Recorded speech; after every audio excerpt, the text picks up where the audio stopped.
Seconda corsa, una delle più qualitative del pomeriggio all'Arcoveggio. Sono cavalli di 3 anni.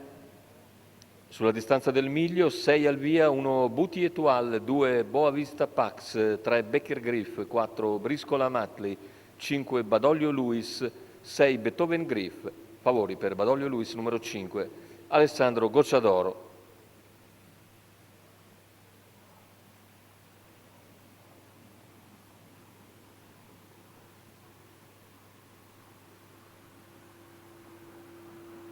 Discosto Beethoven Griff, macchina che accelera e c'è la rottura da parte di Boa Vista Pax, quindi primo colpo di scena, mentre scatta veloce Badoglio Luis dall'esterno e cerca di convergere alla corda nei confronti di Becker Griff, lo sopravanza in breve e guida sullo stesso che precede Briscola Matley e quindi Buti Etoile. Numero 5, Badoglio Luis, squalificato. Anche Badoglio Luis sulla piegata, così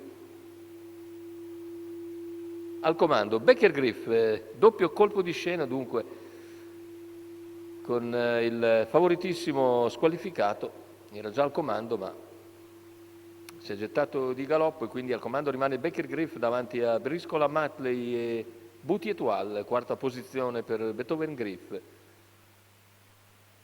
mentre insegue Boa Vista Pax che cerca di ricongiungersi col gruppo approfittando del ritmo molto tranquillo, 48,2 addirittura per i primi 600 di gara dopo le rotture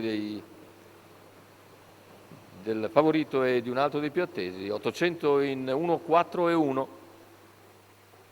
tutti in fila indiana.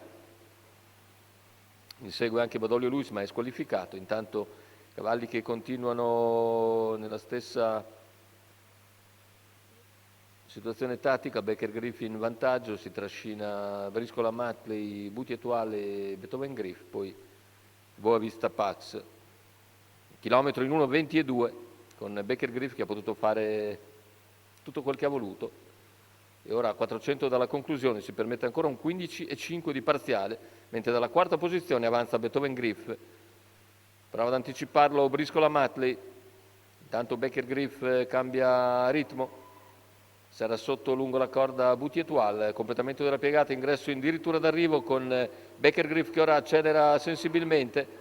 Becker Griff nel finale allunga per concludere facile, sbaglia nuovamente Boa Vista Pax. Secondo posto per Briscola Matley avanti a Buti Etoile. 1,18,1, 30 a chiudere, praticamente si è corso soltanto l'ultimo quarto di gara e anche abbastanza tranquillo, che è bastato un 30 a Becker Griff e a Cesare Ferranti per continuare la suite vittoriosa,